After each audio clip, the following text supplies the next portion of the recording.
Good evening, everyone. Welcome to Delfina Foundation. I am the director of Delfina Foundation. It's my pleasure to have all of you here for this incredible event with Asia Forum. We have a strong kind of relationship with Asia here at Delfina Foundation through our residency and public programs. And my key kind of functions here tonight is simply to do the welcome and to also introduce you to our residency curator, Erin Lee, who's going to tell you a bit more about Delfina Foundation from her perspective. Welcome everyone to Delfina Foundation. For those who are not familiar with us, we have been here for 15 years, running the biggest residency program in London, and our mission is to really foster artistic exchange through residencies and exhibitions, and to contribute to the global discourse around art. So for us, it's really such a pleasure to work with Asia Forum today, and for me also, especially to kind of have my old friends from Hong Kong, from Asia, to be here, and then also my new friends from Europe to kind of all meet here in this room. It's such a special occasion, and I guess I won't take too much time. I know it's like gonna be a long evening, but we have drinks and snacks, so help yourself, and welcome to Delfina Foundation. Hi, good evening, everyone. Thank you, Aaron and Erin, for this really warm welcome, which is really characteristic of Delfina. You're always opening your doors and just welcoming artistic practices here, and your whole team has just been so supportive. Thank you so much. So it's such a pleasure to work together for this evening's event. Before I begin, I just want to say a big thank you to the Goryeo Foundation and its team, especially Alessandra Cincinetti, who's the curator and project manager for a lot of the work that we've been doing. It is their incredible support that has allowed us to launch Asia Forum in 2021 as online events, and in 2022 at the Fondazione Querini Stampalia in Venice. So we're really also very incredibly excited to call you the unique, groundbreaking Sakti supporter that provides us with the conditions of possibility for core and strategic development of Asia Forum from 2023 to 2025. And so we're really excited that our conversations may continue here in London, Venice, and beyond. So I'm really appreciative also of the Asia Forum Council members who have come in today flown in from Rome, flown in from Hong Kong, Paris, by way of not Berlin. Thank you for camaraderie and continued support, inspiration, and research. Also, a big shout out to Hamad, who can't be with us, unfortunately. Wishing you speedy recovery, Hamad. Hamad is actually on here if everyone wants to wave. Excuse me. So I'm also really thrilled by tonight's guest contributors, whose breadth and depth of research has been inspiring, and they've also made time out of their really busy schedules to be with us. So I look forward to what's going to be, I'm sure, a really invigorating conversation this evening. And so just a really quick prompt, I suppose, to why we decided to have this event. We're watching, I suppose, this kind of resurgence of the international art scene that has come back sort of double time and double down after the pandemic. And we see multiple large-scale international art events around the world, which has really kind of, refocused our energies and our attentions on different epicenters of activity globally, shifting the frameworks of how we think about center and periphery, of flows and exchanges, which fuel another opportunity for us to re-examine these concepts and ideas and sites of production through the lens of global Asias, which is one of the key kind of research ideas through Asia Forum. So for this first panel, I'm really thrilled to welcome Rachael Rakes, Việt Lê, and Koizumi Meiro, who is online with us. Excuse me, I'm still in a cough, I can't shake. To discuss their reflections and conversation.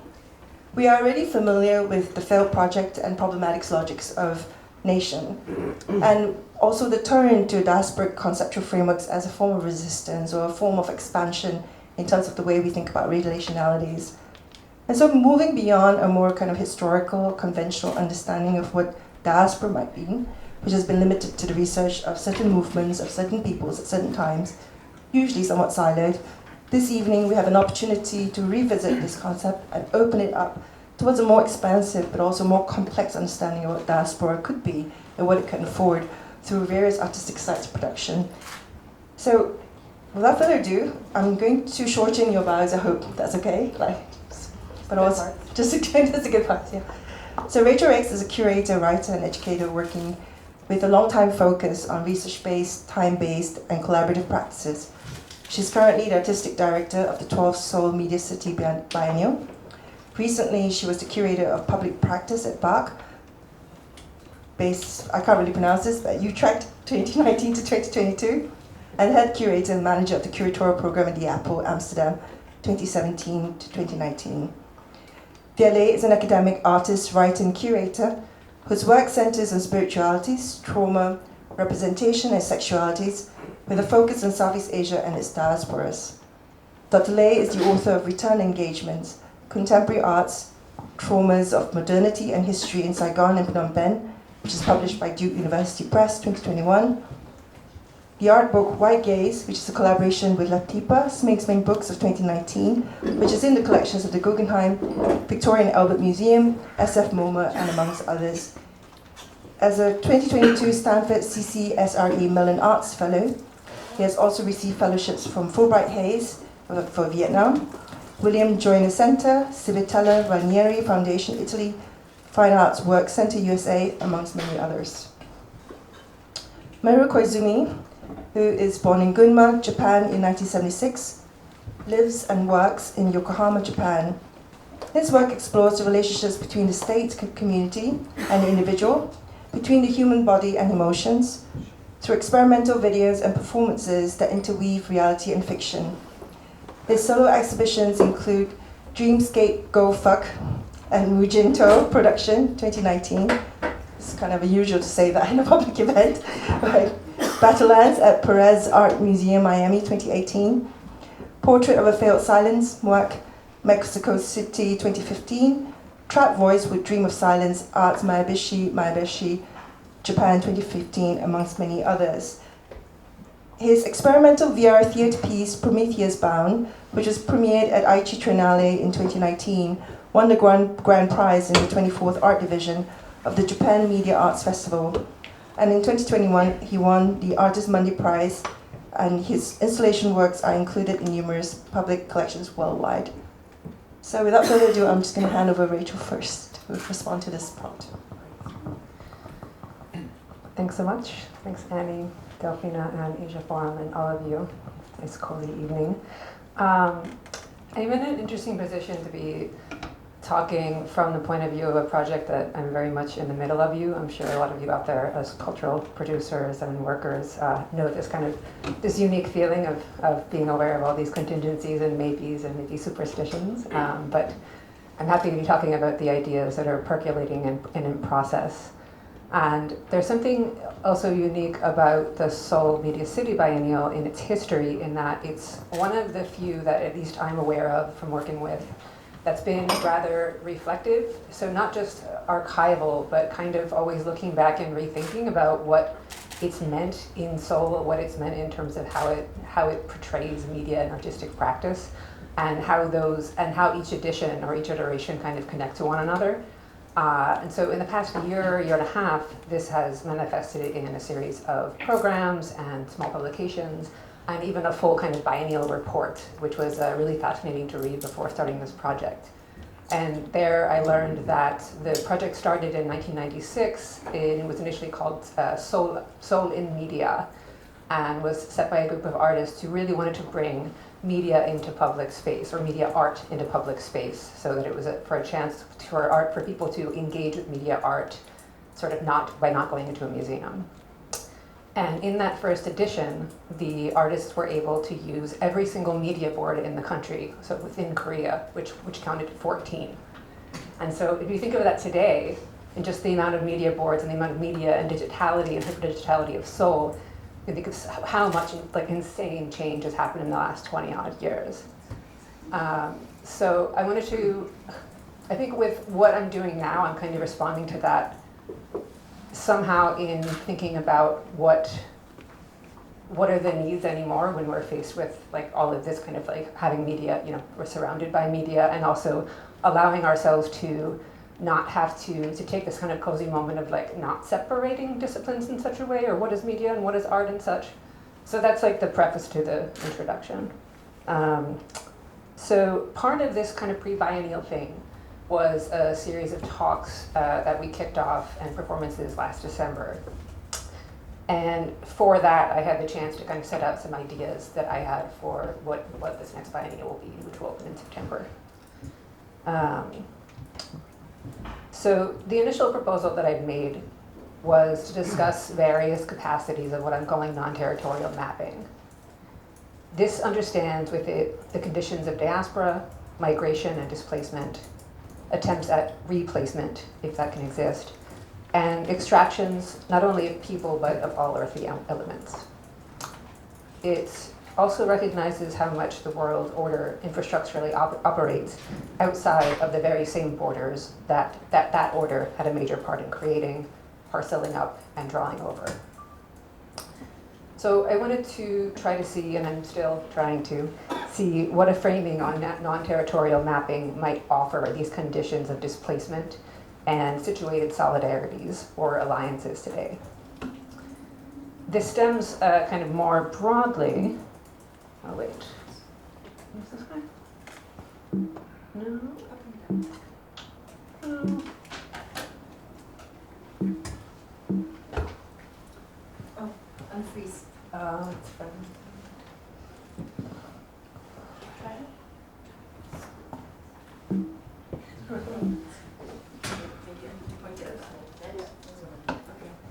Now it should.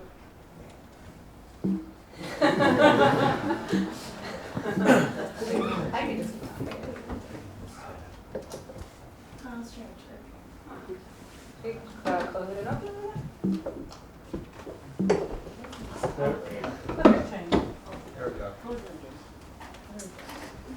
So I'm going to depart from Asia momentarily. So this stems from an interest in contemporary art's fascination with applying maps as aesthetics as politics, and also comes from being aware of a long history of artists cutting up, rearranging, and altering maps as an ongoing political aesthetic. Particularly in the case of my research, stemming out of non-Western modernist movements such as those in Latin America. So as a few examples that you may well know is Joaquin Torres Garcia's America Invertido and Horacio Zavala Revezar Sensual. So one from 1943, one going all the way to 1974, and even a bit later, Mapas Elementares, a series of videos by Annabella Geiger, who also has long been working on this series of this idea of mental maps through her work, and her work will be included in the biennial. And then, so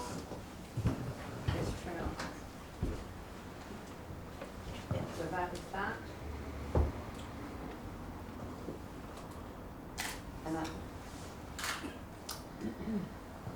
An even broader context is research into global pre-colonial and current non-Western maps. So those outside of or in spite of modern measures.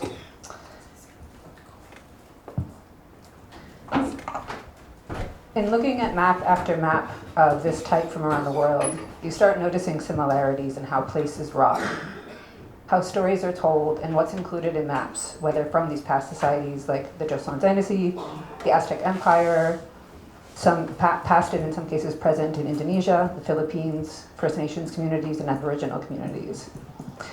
This is something that, among others, Walter Mignolo points out in his book, The Darker Side of the Renaissance, in his case comparing 16th century Mexico with 16th century China and the visualization of maps at those times.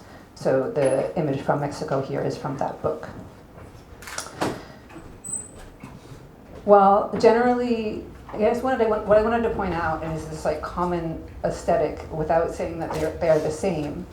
But what I wanted to point out is that while not avoiding this like this demarcation of territory, not saying that they're without it, these maps often include narrative, astronomy or astrology, and other myth, local histories, or in things like the Aboriginal case, songlines, or the paths that ancestors have taken again and again, which are also paths of sustenance. So these maps are, not just measures, not just partial, but not just identifying, but have this kind of fullness and this history and this kind of loadedness of community. And this is not an example of a map, but just a favorite painting by Clifford Possum that shows this idea of the past of the ancestors and these dotted song lines from 1973. I imagine many of you are aware of his work, this amazing Aboriginal artist who led this abstract painting movement there. So from there, I've been thinking about all of these maps and all of these kind of solidarities within these ongoing kind of non-Western maps, and sort of despite this moment of like the cleaving of the world in the early 19th, late 18th and early 19th century, and thinking about what has been wrought by imperial mapping regimes and the kind of hyper-precision of this political parceling of space-time. So that then and now, these had been providing not only the route to land to measure and claim, but a way to partial it according to an imposed knowledge system, right? So not just property, but data, financial products, and all kinds of other extractions.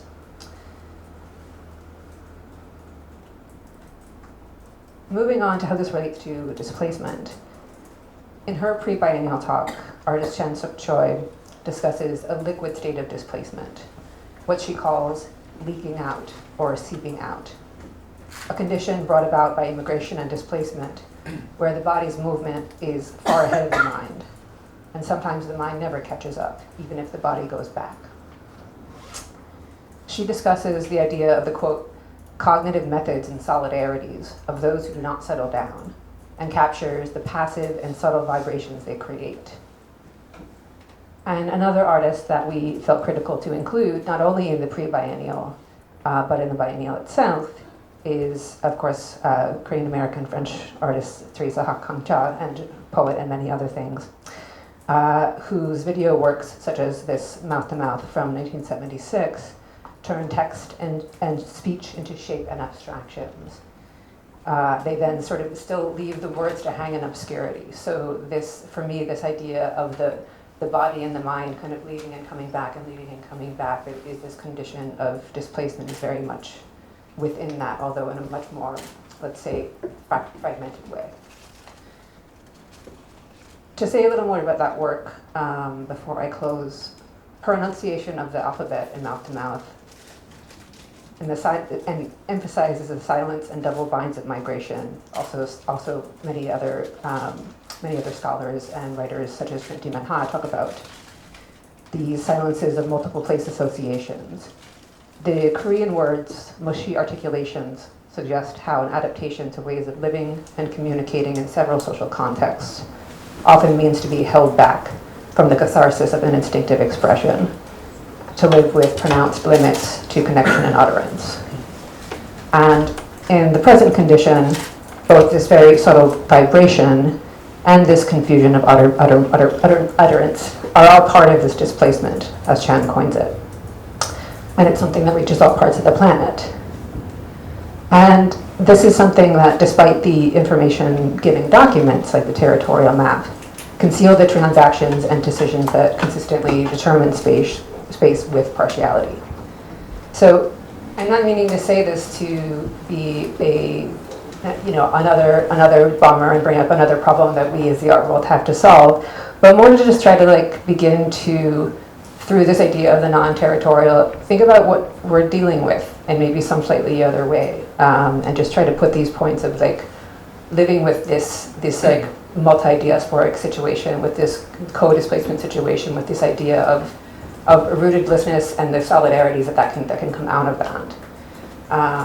And I guess with that acknowledgement, understanding the shifts in languages and the identifications of languages that can come from that. And at the same time, the kind of power that can come from that. So what can occur from making networks out of these socialities, out of these identities, and out of these alliances that are spread out, networked, and creatively situated.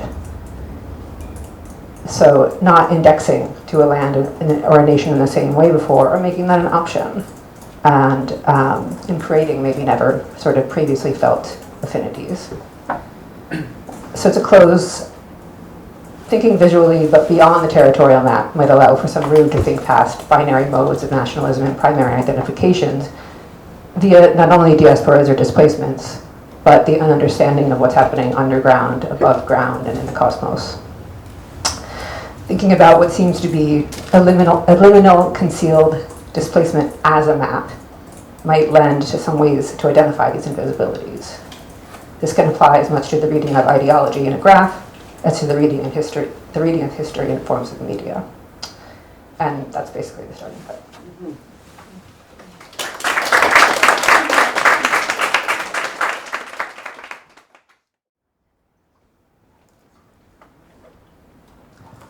I want to thank Asia Forum and the Working Committee, Annie, Ming, John, Hamad, hello, Delfina Foundation, Annie, and Aaron and Aaron, Bagri, Sandra, and all of you joining tonight in the heat. So, Reworlding Asia.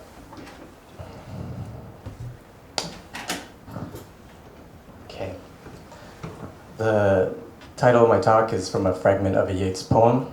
Is this the way the world ends? Is this the way the world ends? Not with a bang, but a whimper.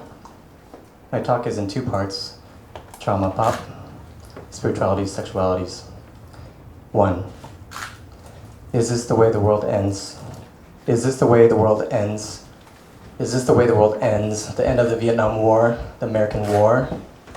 A birthday suit. Naked. I was naked. My birthday suit in a refugee camp, in a Thai refugee camp. Is this the way the world ends? Not with a bang, but a whimper. My birthday suit in the US. Not with a bang, a whimper. Background. What's in the background? What's in the foreground? What is foregrounded? A 3-year-old, like myself. A 3-year-old. I was a 3-year-old in the background. Alan Kurdi, a 3-year-old.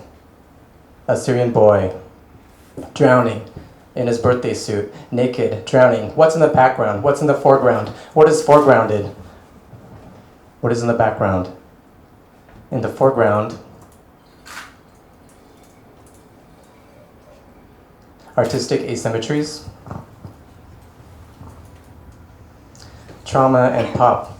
So the first half of my life was really about these two keywords, trauma and pop, and the relationship between the two. And my academic book, Return Engagements, questions the pornography of violence, which you just saw, and argues for an ethics of return. So in returning, both physically and disrupting this diasporic local dyad, in returning again and again and again, in returning, I argue something irrevocably shifts. What happens when you return again and again and again? You could read the book intro for free on Duke University Press. I have another art book about violence and representation. National Geographic, Flag of Conquest. In this image, it says, US territories, $8 million. I say, terra firma, terror, empire. She says, now to an important move by one of the nation's oldest magazines. National Geographic is reckoning with editorial decisions of its past at a time when other major media outlets are taking a critical look at their legacies. Sorry, not sorry. I also do this sometimes as a performance lecture and a poem, this case in Berlin with Kate Hersby. Trauma and pop, take 2. My interest in trauma and pop first started with this exhibition in Korea around 2008 with my friend, artist, scholar, Young-Soon Min. This is at Arco Art Center. And we also invited artists to do residencies in Vietnam and Korea.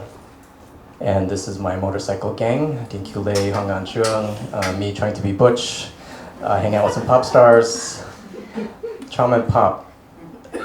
But we learned through the course of our research that some scholars argued back then, 10 years ago, before Hallyu became big, that K-pop is rooted in blood money, that during the Vietnam War or the American War, the US paid Korean mercenary soldiers billions and billions of dollars, and they're particularly cruel, but perhaps they learned such cruelty from Japanese colonialism.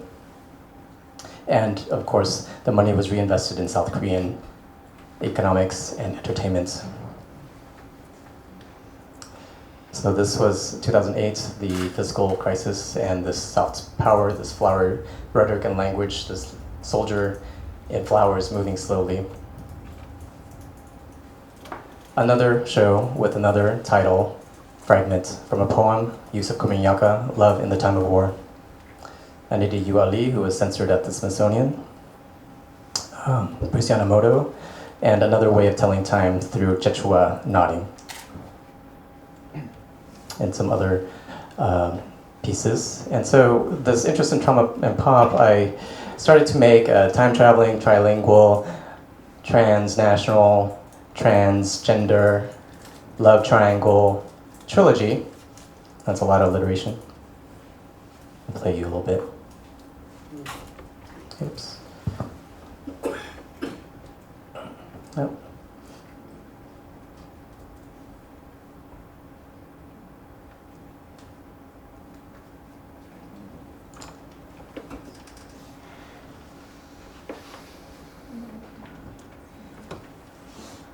You can also Google my name, Việt Lê, Sex Love Bang on YouTube's, and it shows up there.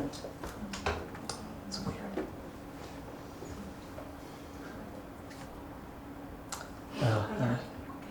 Let me show you this. Every night in my bed I think about you, all the pain I ever put you through. I can't sleep, I'm so weak, you got me feeling. Swear to God, I'm so in love with you. រាល់ថ្ងៃពេលបងជួបគេគឺតែងតែសុបិនឃើញស្រីជានិច្ចមិនដែលភ្លេចម្ដងណាមិនថាយប់ឬថ្ងៃក៏តែងតែស្រមៃឃើញរូបជីវ៉ាទួតពេលទៅមុខ5ឆ្នាំកន្លងផុតកណិតទៅរៀមរាគិតរាល់អនុសាបងហើយនឹងស្រីធ្លាប់បានសាងរួមគ្នាលេងនៅវាភ័ក្រក្តីវិថីស្នេហាបរិវេណចិត្តនឹងចិត្តចំដងស្នេហ៍បងនឹងអូនមិនងាយរលាយសាបសូន្យហើយតើក្បាលនេះអូនកំពុងធ្វើអ្វី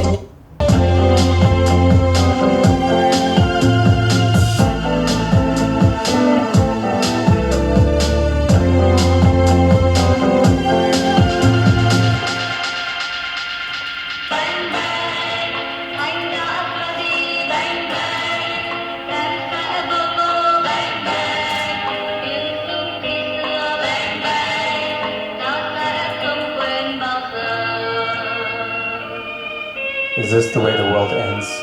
Not with a bang bang, but a whimper. Another part 2 of my trilogy, a spiritual and sexual crisis in Hanoi. Nudity, trigger alert.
last part of the trilogy, putting the camp in refugee camp.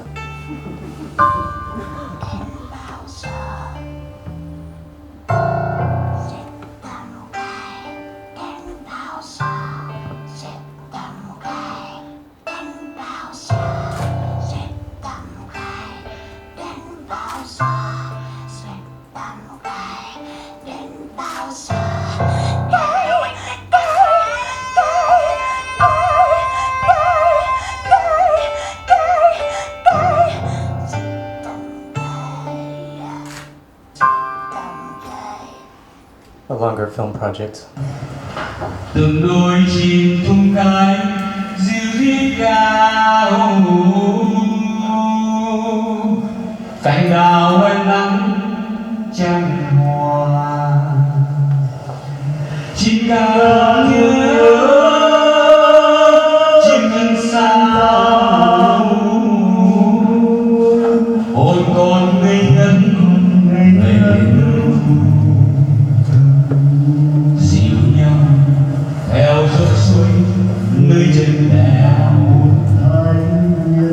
That was Lok Van singing with his younger self. Trauma and Pop, he was imprisoned for singing these popular love songs that were banned during the war.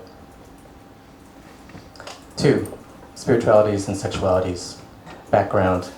What was in the background is now in the foreground. A temple. Korean Vietnamese indigenous shamanism.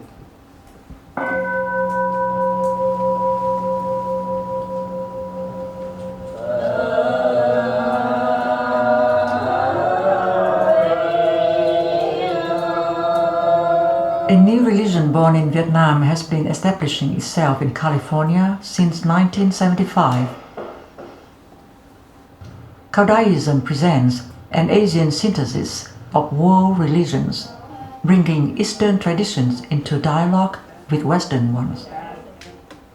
Cao Dai is part of a longer history of what I call Vietnamese indigenous shamanism and mother goddess religion, which has been recognized by UNESCO as an intangible world heritage. But many of the spirit mediums also happen to be queer. And one of the most famous is Thầy Đức. I'll just let you listen to a segment of the music.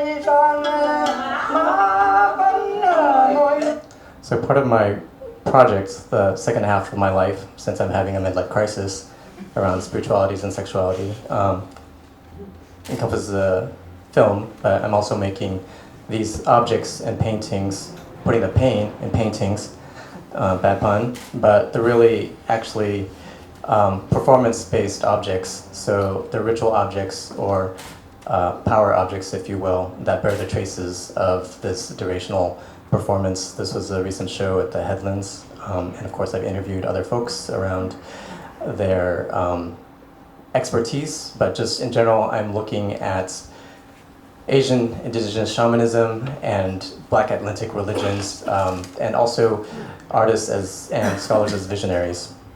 So since I'm an overachiever in my academic book, I'm looking and in conversation with these shows, such as the 2017 Venice Biennale with the Pavilion of Shamans, TPG, the Propeller Group.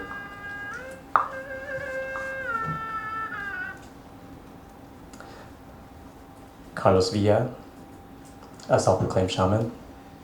Zarina Mohammed, Dohee Lee.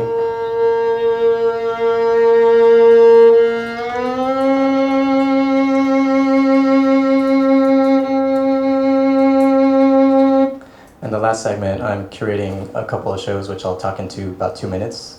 One is entitled Transmutation with some of these artists. And part of the film features, and the show features Faith Wilding, who's been in conversation with Hildegard von Bingen.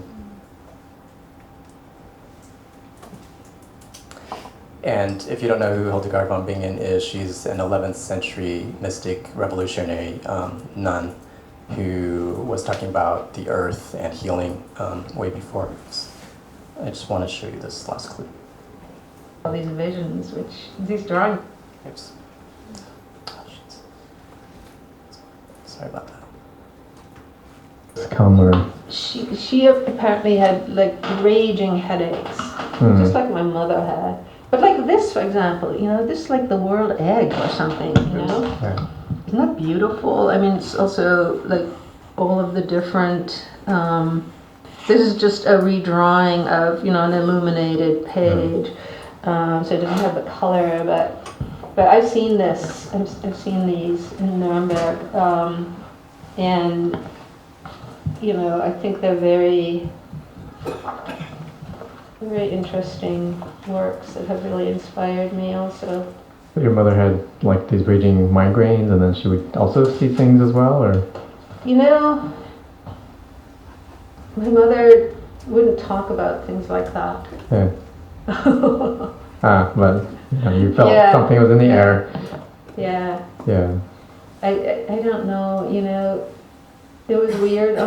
I mean, there was a weirdness on the commune where there were a couple of people who were known to be having visions, but it was not talked about. You couldn't just go up to them and say, hey, what vision did you see? I mean, I know I have ideas, and I'm trying to, like, I have these visions about, plants and things like that, and how things could be, or, I used to just think it as a child, I'm imagining, I would tell my mother, I'm imagining, apparently. And, that kind of, playing with this idea of, making a world. But the making a world, so the last part and the last slide is about making a world through this film festival I just co-curated. The largest Vietnamese international film festival. But we're open for entries this year.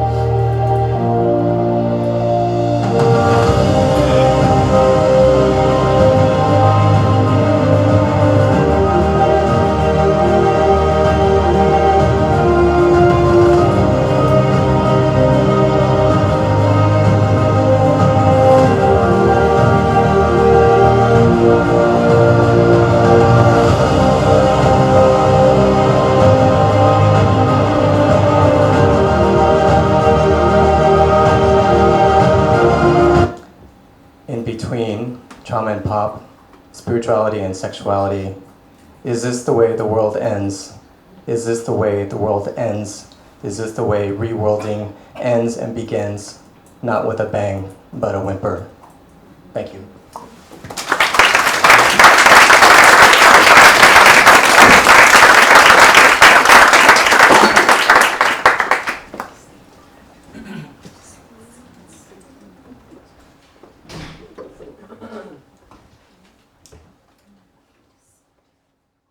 Yes. Yeah, okay. All right. So thank you very much for this great opportunity to speak about my work. Good evening. I am Meiro Koizumi. And today I'm going to talk about my installation at Gwangju Biennale. Now the Gwangju Biennale is still on. It's called Soft and Weak Like Water. And it's on till 7th of July. It's curated by Sukyeon Lee. And it's a great show. If you haven't been there, please go visit. Okay, so I'll speak about my work there. We create with together with Biennale, with the help of Nefken's foundation. We created a new piece of artwork with the community of Goryeo in people in Gwangju. So I'll talk about the work, how it's made, and the context of the work. So this is the installation view of the Biennale, of the work.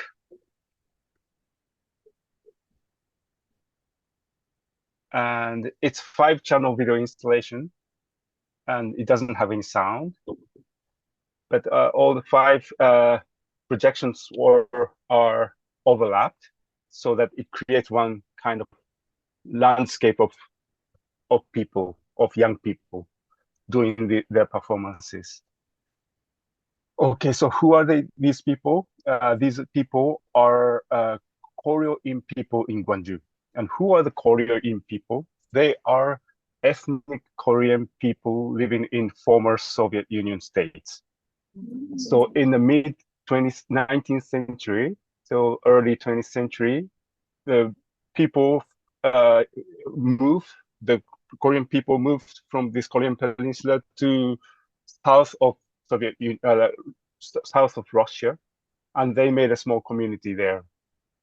And when Japan invaded Korean peninsula, a lot of people moved to this community, and it became a hub for independent movement against Japanese suppression and colonialism. And in 1937, Stalin decided to move the entire population to Central Asia. And so this was like a big tragical event. So in this deportation, many people died, but they created another community in Uzbekistan and Kazakhstan and other states around Central Asia. And in 1989, the Soviet Union collapsed. So again, they lost their homeland. Like again, they lost their country. Now the Uzbekistan became a country for Uzbek people. Kazakhstan became a country for Kazakh people. So they lost their home again, and they were exposed to the nationalism and racism. And little by little, they are coming back to Korea now. And some are in search for their homeland, and others are in search for labor, because Korean economy is better than the economies in Uzbekistan and Kazakhstan. So in Gwangju, in last 10 years, about 2,000 people have moved to Gwangju. So the people that I worked in this work are the teenagers in this community, 15 teenagers from Korean community. And I'm particularly interested in teenagers because they are not in Korea for their choice. They just came with their parents. So, and also some had just escaped from Ukraine, from the war. So they had just arrived to Korea. And they are brought up in Ukraine or Russia, or like in Kazakhstan or Uzbekistan. So they're really, culturally, they are very Russian. And they speak in Russian. And they are still struggling to learn Korean language, which is quite difficult for them. And they don't have Korean passport. And they don't have a prospect to get passport yet. So they are kind of in between multiple identities. They are Russians, but also they are Koryo-in. Koryo-in is a big identity for them. And also they are Korean. So they are in between all these identities. And their existence, like they are burdened by the histories. And also they are burdened by today's geopolitical situation. And it's not easy for them to find a position in the Korean society because they cannot speak Korean language. It's not easy for them to learn. And so they're not easy position to start their adulthood, but they are still in high school. So they are in the process of becoming adult now. They have to make their choice now. I'm quite interested in that age. Very vulnerable, but still has a lot of possibilities. So to begin with, I did the research about the Korean community and Korean history. And then in Gwangju, they have a fantastic archive of Korean in theater, which I'll just show you. Okay. So this is the archival image of the Goryeo in theater. So in 1930, in Vladivostok, they made a theater company. And first they staged the plays of national folklore, of class struggle, or struggle against Japanese colonialism, Japanese suppression. And this theater company survived through the deportation, and they are still inactive in Kazakhstan. So they have a long history of, and during the Soviet Union, like Soviet era, they were used as a propaganda tool the theater played a quite important role in formation of identity for Korean people in history. So these are they have these fantastic images of, so for example, this is you have image of Stalin there. There's this actor tried to become a Lenin, and of course some Korean folklores, and of course the Japanese fight against the Japanese. So this is I thought this is a very nice material to work with the young people. So what we did is we hired a professional actress in Korea who can make acting workshop for young people. And we got fantastic acting coach who can speak Russian.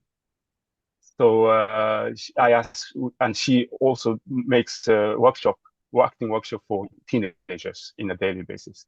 So we got her, and I asked her to make 2 days acting workshop for Korean teenagers. And we got 15 Korean teenagers participant. And so we had 2 days of acting workshop session. And she was quite strict. She was quite strict teacher, acting coach. And so on the first day, I didn't, it was all like she designed the whole workshop. I just told her what I want in the end, but she designed the whole 2-day workshop. And on the first day, the kids, the teenagers, they were not allowed to do anything, but they were just standing on the stage. They were just allowed to stand on the stage. And then they were allowed to walk on the stage. And then they were allowed to walk more freely. And little by little, so she was just teaching them how to be on stage, how to use your body on stage from very basic. And then little by little, she let the teenager to do more things and improvise. They could improvise, and they could tell stories.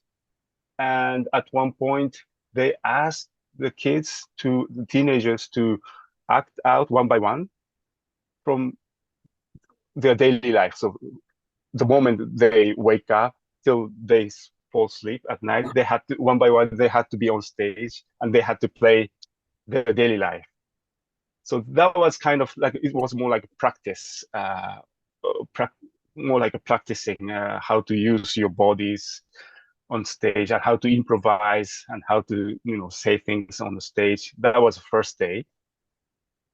Very tough first day. And then on second day, in the morning, she introduced these Korean theater images.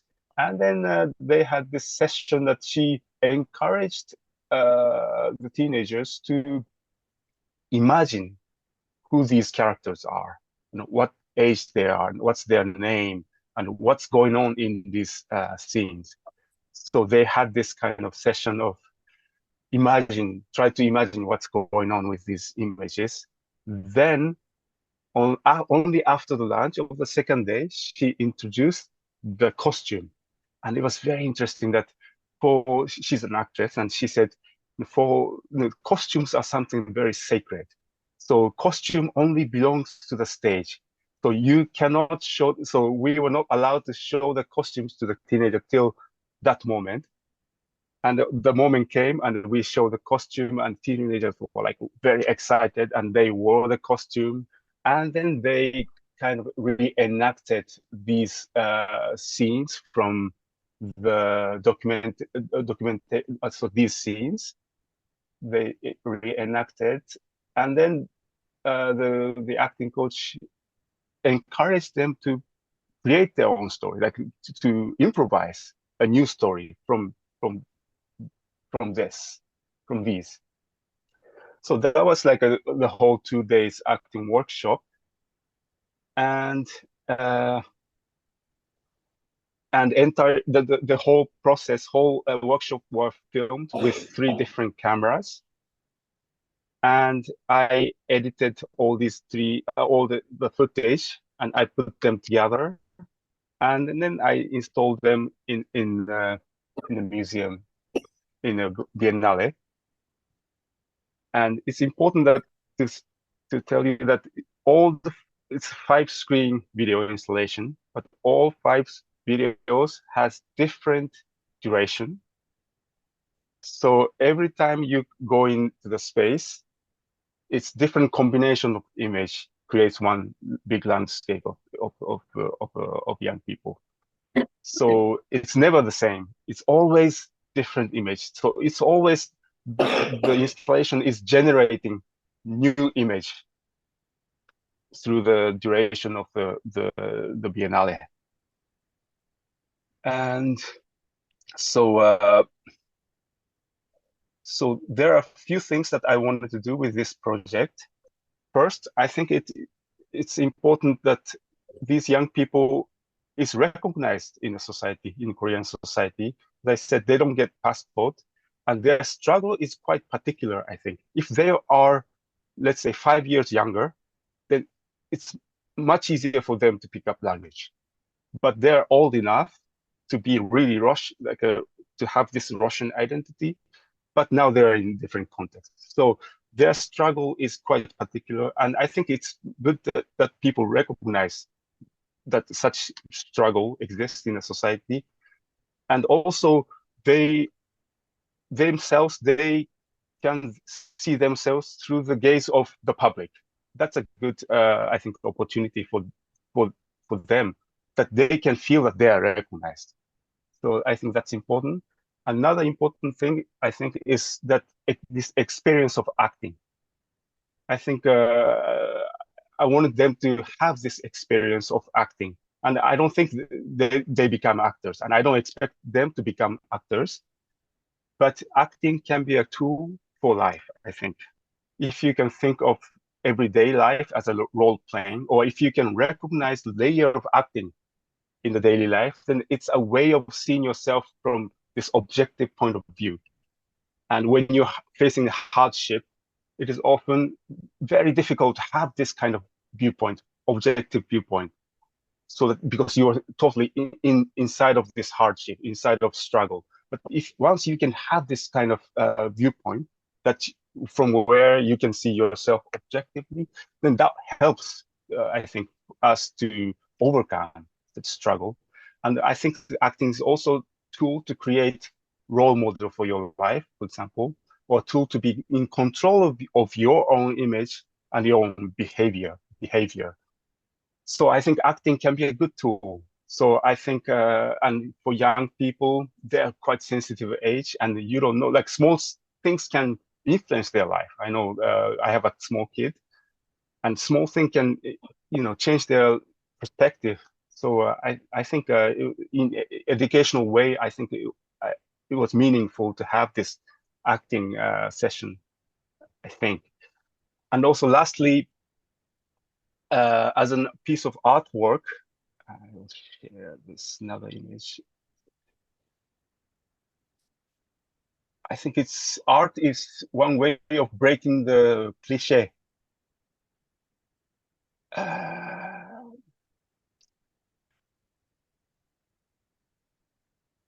these are the. So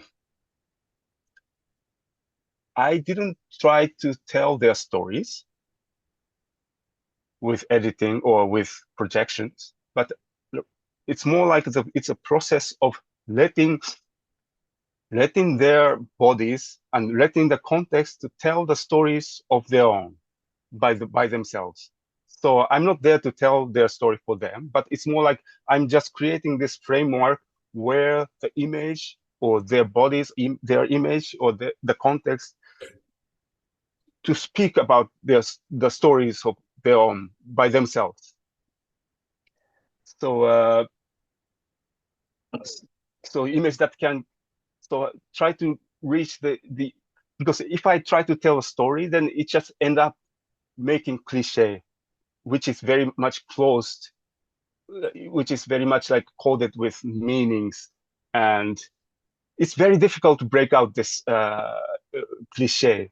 I think we are kind of overrating our imagination. We think that the imagination is something free and limitless, but if you know, often our imagination is just circling around the same area, same cliche, and it's very difficult to break out of it.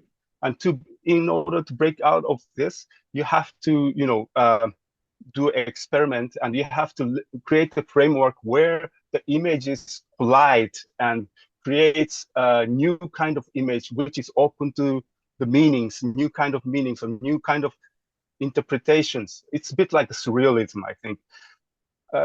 Like realists, how they play with the images. I also believe in this kind of chance operation, so that their bodies start to speak, or their costumes and their performances start to speak their own languages and tell the abstract story of their own imagination and about their histories.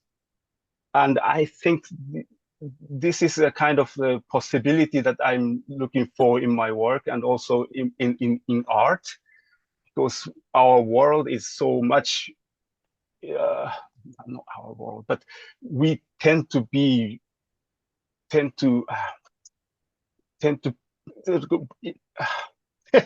I don't know how to say, but it's probably I'm not getting too excited. So yeah, so I think yes, that's what I was trying to do with this work, and I'm quite happy how it turned out. Thank you very much.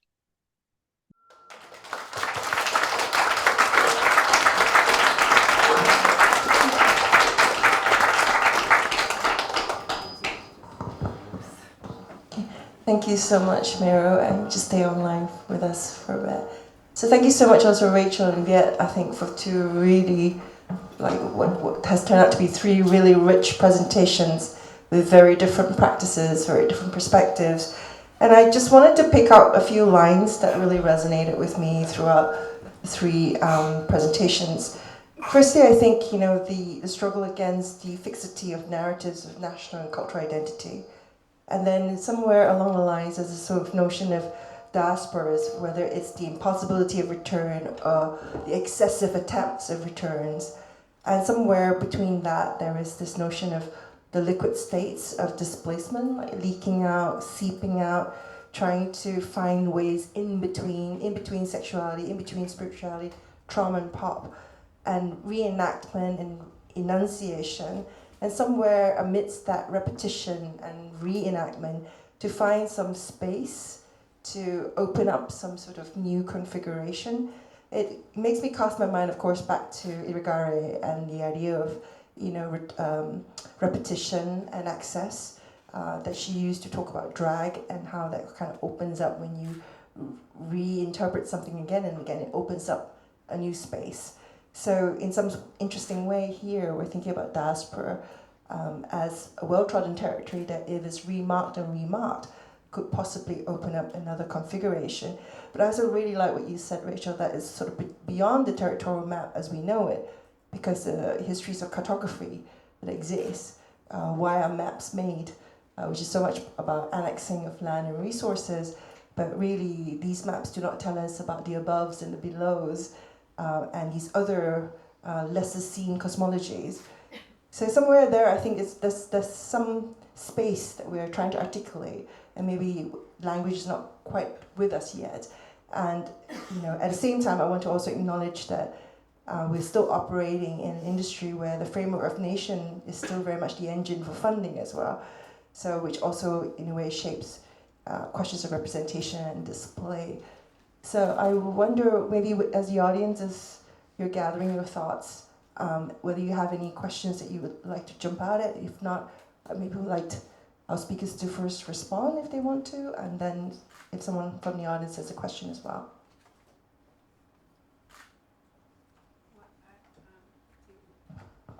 To talk more about the maybe like material and non-human aspects of this, or one thing that you just made me think about, which is only tangentially related to this, is I have been learning about, well, so a big part of this project, it's not just about humans, it's a lot about minerals and different kinds of the travels of plants and animals, but we've especially been thinking about the underground and what's happening underground that comes out. For one reason is that we're using this bunker space of Sema that was the last dictator, former presidential bunker that's now an art space, and we thought it would be an interesting place to focus not again on the politics of the bunker and this kind of end of the worldism stuff, but on like what's happening underground and what are underground diasporas. And we started researching the paths of mineral extraction, which many of you know about, a case study of, say, lithium that travels from Congo then to China or Korea to be manufactured and then goes around the world in phones and then gets sent back somewhere as e-waste. There's a great story that one of the artists we're working with, Taeyoon Choi, tells about this case of Sri Lanka that recently the UK, it's about 10 years ago, I guess, the UK sent a big package to Sri Lanka labeled mattresses, boxes, etc., and turned out to be a bunch of e-waste, and they just sent it back. But there's this situation of like what happens, like this path of these minerals, and then what happens, after and after and after, and a lot of times they end up going back to the place that they were extracted from, but in a form that is utterly unusable and in fact toxic. So I've been reading about that, and I've been reading about holes and the fact that because of the level of extraction that people, or let's say modern people or certain people, have been going about, it's now assumed that once humans die out, the biggest legacy they will leave is all of the holes they've drilled.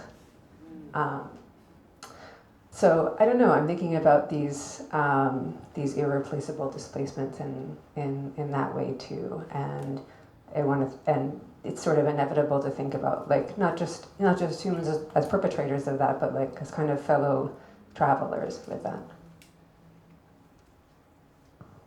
Is there a question from the floor that anyone?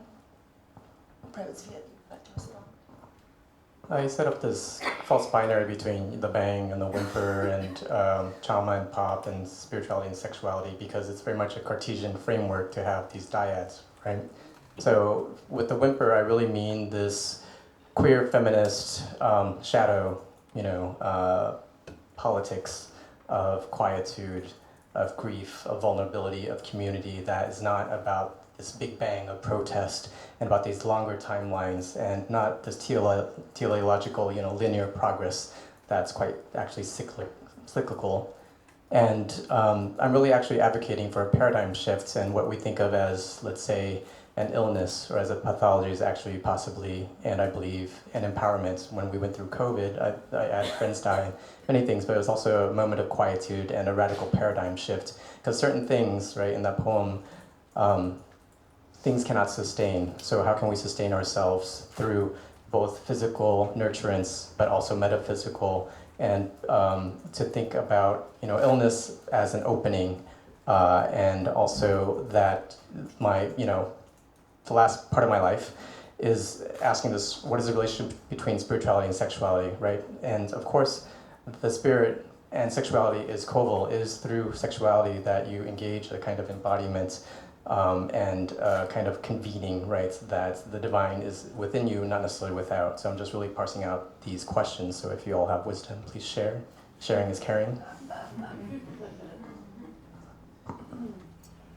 Are there any questions from the floor? Yes, yeah. In Can you hear me? All right.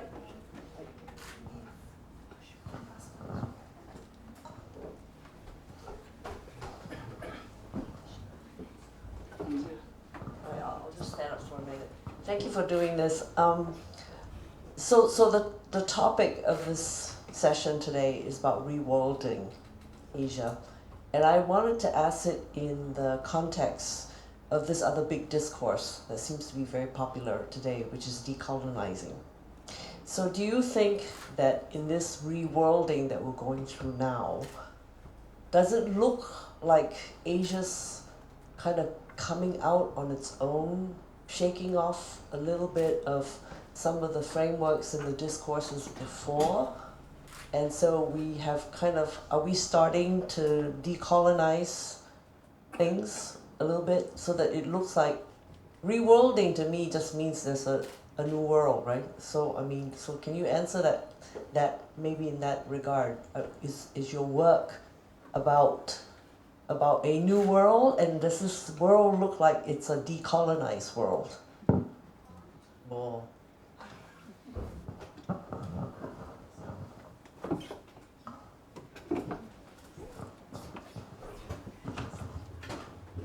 I'm going to be really cheeky and say that's such a good question, and I want it to hang over the break into the next session so that we'll all come and address it together. And I think then like some things will become more articulate. So thank you so much. That was wonderful. Yeah.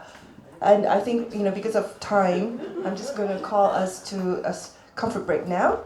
And I want to thank Rachael, Viet, and Meiro especially for staying up so late for us.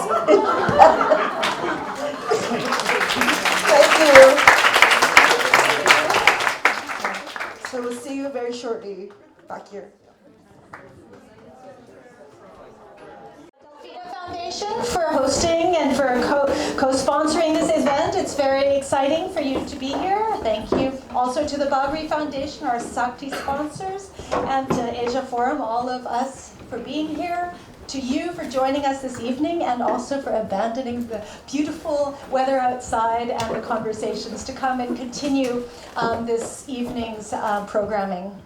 I was really inspired by our previous panel on diasporas and the ways in which they were thinking about deterritorialization and how we can reworld Asia and rethink the ways in which we orient ourselves to the world, through the world, and through Asia in these very kind of diasporic and almost sort of disparate narratives that we can weave together. And so in the second panel today, what we'll be doing is we'll be thinking about how we imagine those very sort of dispersed ideas of nation, of culture, of epistemology, ways of being, how we do that through exhibitions. What does it mean, for example, to be thinking about the biennial format through the place of Asia, in the place of Asia, against with? And to understand that what Asia brings to the table is another series of questions, another series of methodologies, but also that all of us sitting here are passing through Asia as well. And so we are also questioning what that means to think with and through Asia. So this evening's panel, the second panel here, we'll start with Soo-Kyung Lee, our esteemed colleague and friend that Koizumi Meiro was referring to earlier. Soo-Kyung Lee is the curator of the 14th Gwangju Biennial. And she is also currently the senior curator of international art and the founder of the Hyundai Tate Transnational Research Center. And as of August, she will be the director of the Whitworth Gallery and at Manchester University. And so we're really looking forward to hearing from her about Gwangju Biennale. We'll also be hearing from John Tain afterwards, who is head of research at Asia Art Archive, and also the current curator of the Lahore Biennial. And also Eugene Chung, who is the current Asymmetry Fellow and the founder of Decolonial Hacker, and also a member of the Documenta 15 team. So I'm really excited to hear from all three of you, old friends, new friends, and let's take it away. Thank you very much, Ming, and for the whole... Oh, that's not me. Can you maybe navigate something while I just talk a little bit? So thank you very much for the organizers for inviting me, and this is a beautiful evening. A little too good to be inside, but it is really nice to be in this intimate setting of artist residency and a lot of colleagues really interested in what Asia could really provide, perhaps in our search for something big and meaningful. And I will talk largely, I do have many hats at the moment, so I will limit myself to talk a little bit more about Gwangju Biennale. I'm originally from Seoul, so born and educated in South Korea, and I do remember the first Gwangju Biennale in 1995, and there was a really interesting experience for me as a young curator, just starting out thinking about contemporary art and seeing those very sort of intense sort of platform for contemporary international art happening in the country, which I didn't think that could actually hold such a thing. And 14 times on, and I'm the sort of artistic director of the 14th Gwangju Biennale. And the origin of Gwangju Biennale, for some of you who may not know, is really quite a tragic one. And it all came from the Gwangju uprising of 1980. And that has haunted the biennial's history for the good and bad. A lot of artists from many different parts of the world tried to tackle that issue, and I think quite spectacularly failed in many cases.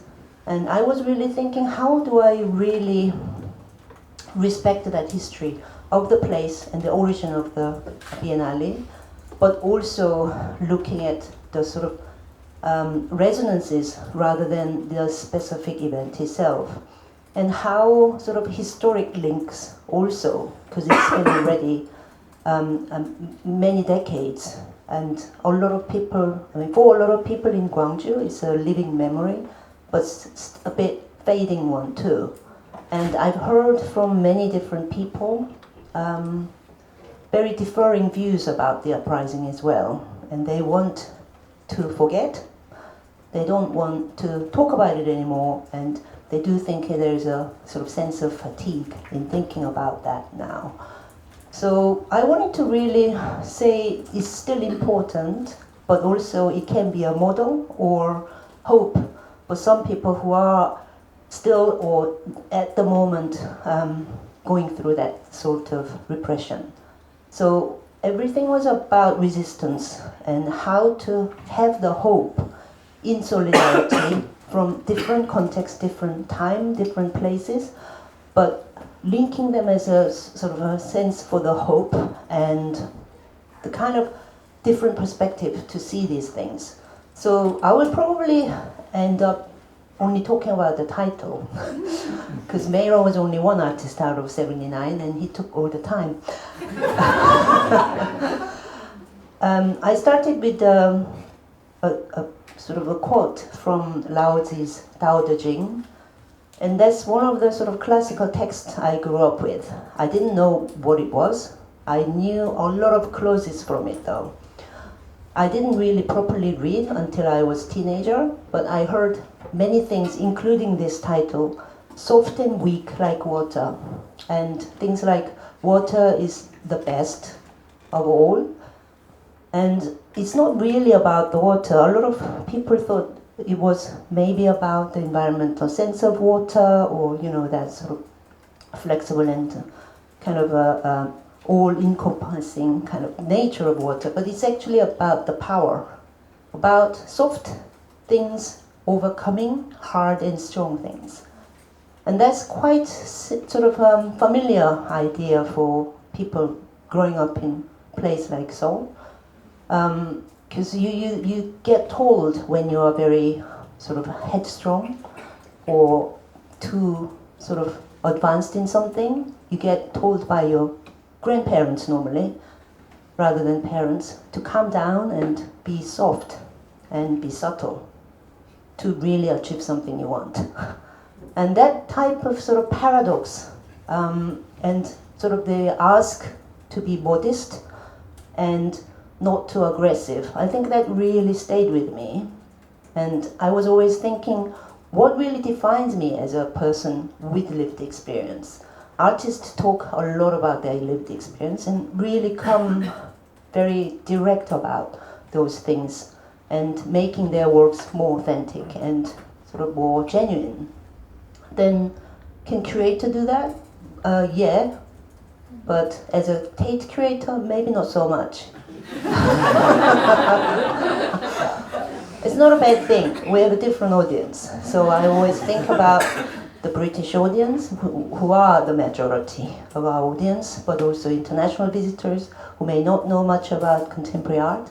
So non-specialist and largely British, and the people we want to see more in a place like Tate. But Gwangju has a different context, and I knew what it meant for the city of Gwangju to see these types of international events and how it can actually inspire people to acknowledge their history, but also thinking about the future. So the water was definitely just metaphor, and in a way, the whole title was about approach. It wasn't really subject, and some people actually found out at the beginning and said, you don't have a theme. But actually, I proposed an approach and attitude as something that guides me. And there were some sub-themes I called nodes, and they were really what thematics of the biennial were. Luminous halo, looking at the real sort of suppression and resistance in everyday life. I had to be very, very clear my political sort of position through this particular lens of soft and weak like water had to be very subtle and very enduring and continuous. It couldn't be just short-lived political gesture that could actually just burn like a bang. Maybe it's more about whimper. And then I was thinking also about all these like teachings I learned as a child and teenager about behaviors and how to see the world. In large terms, you could say it was epistemological, but also ontological question about how do I be myself, a certain identity, and how do I learn certain knowledges. So ancestral voices was also an important one to really recognize how traditions and this knowledge that is beyond or before the modern actually defines our attitude about art and what art means to the society. Transient sovereignty was more directly about decolonial, so that's why we took that question to this panel to talk about the sovereignty in body individuals, but also larger, more historic sovereignty about very complicated, like the Korean and Japanese, how this sort of a history of displacement really resonates still now. Planetary times was another sort of strand of the huge entanglement, and all these things ended up looking at humans, but also this planet. And transnational was not really enough in some ways. I've been looking at and thinking about transnational for many years now, and just having that sort of a very specific perspective as a East Asian working in Europe, I found a way to relativize and also specify my own perspective so that all other perspectives also have values, equal values. And it's not really about that sort of a plural kind of relaxed kind of way of like letting everything go kind of thing, but it was really about re-evaluating that sort of hierarchical models of perspectives and positions. And planetary times, of course, is more about the environmental issue. As one species on this planet, how do we actually think about these issues of the climate justice in the most sensible way? And again, these issues were very, very prominent in the time of COVID, and they all really came from that lockdown. I had a lot of time to read and also to really think about, the paradigm shift. A lot of people say that sort of experience. And so again, going into a bit more practical side of the biennial hall is a dedicated space, specially built for the Gwangju Biennale. And I used that for almost about 80% of the artworks in the biennial this time. But I also wanted to use some other venues for their specific historical architectural nature. So Gwangju National Museum, Horangasi Art Polygon, which is a sort of community art center, and Mugaksa, a working Buddhist temple, and Artas Art Space House, which is a domestic house turned an art space.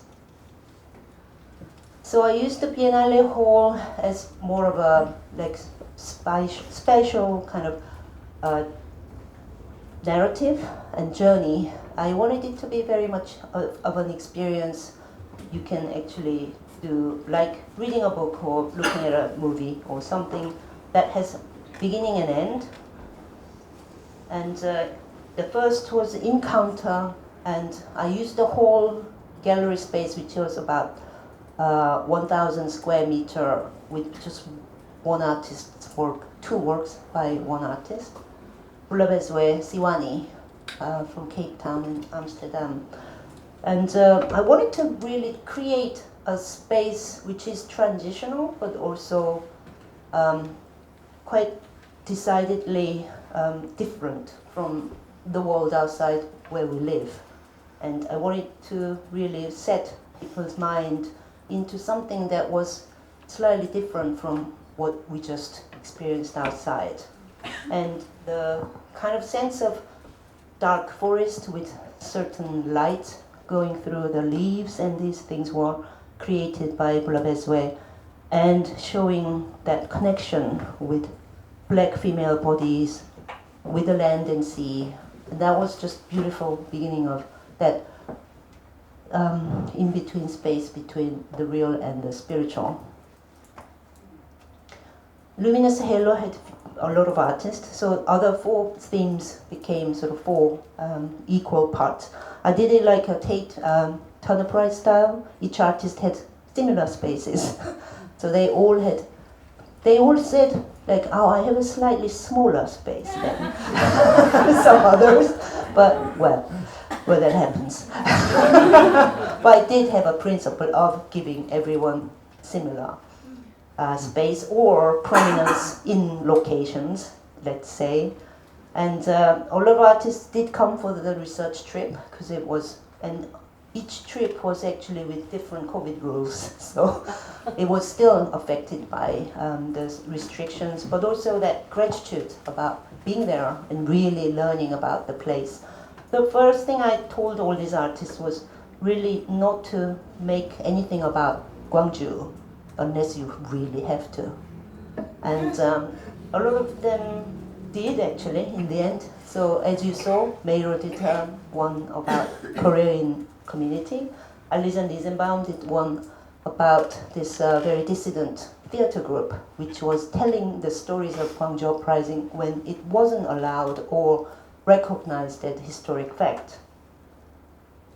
And Panglok Sulap from Malaysia also looked at the tradition of woodcut print, and again making these sort of references to archival images, which are very familiar to people in Gwangju and South Korea, but again having different resonances because it was done with very different perspective. And very tactile work you could touch, but also about this disabilities in physical forms like vision or sound and hearing, and I wanted to really look at different parts of the world we don't normally encounter, but people suffer and get repressed and also need some kind of recognition to be fully understood and integrated into this consciousness.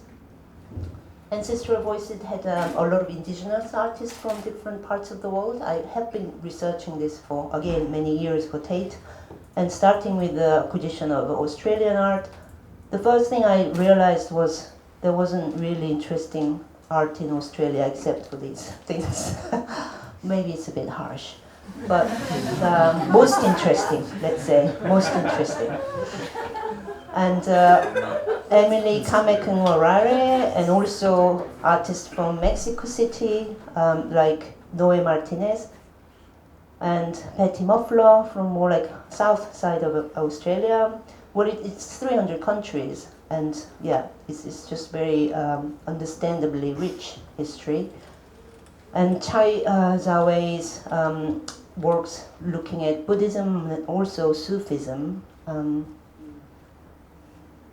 was the sort of works that could really speak to their ancestral kind of knowledges. And Tarek Hatui working with local instrument maker, and Matao Collective Maori Women for Maori Women, really looking at their own craft traditions, looking at these weaving techniques in the space. Fantastic work. And Edgar Kalel from Guatemala, and Kitchkel, sort of person just paying homage to her, his grandmother and also more general ancestors with fruit and vegetable, which is actually in Liverpool Biennale at the moment. So it can be in many different places. Transient Sovereignty looked at Korea's particular colonialism as well.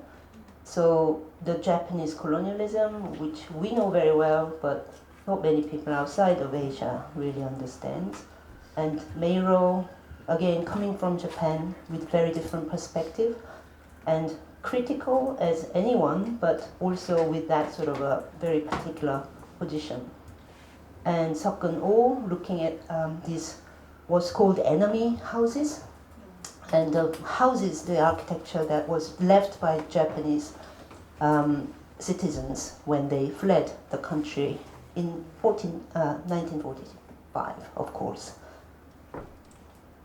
And other sort of works about how bodies and able and like sick bodies also needs that type of discussion about sovereignty, or in Guadalupe Maravilla and also Chang Jia from Korea.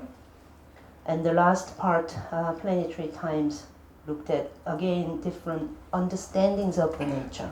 I always thought this climate justice could do with better and more diverse cosmologies.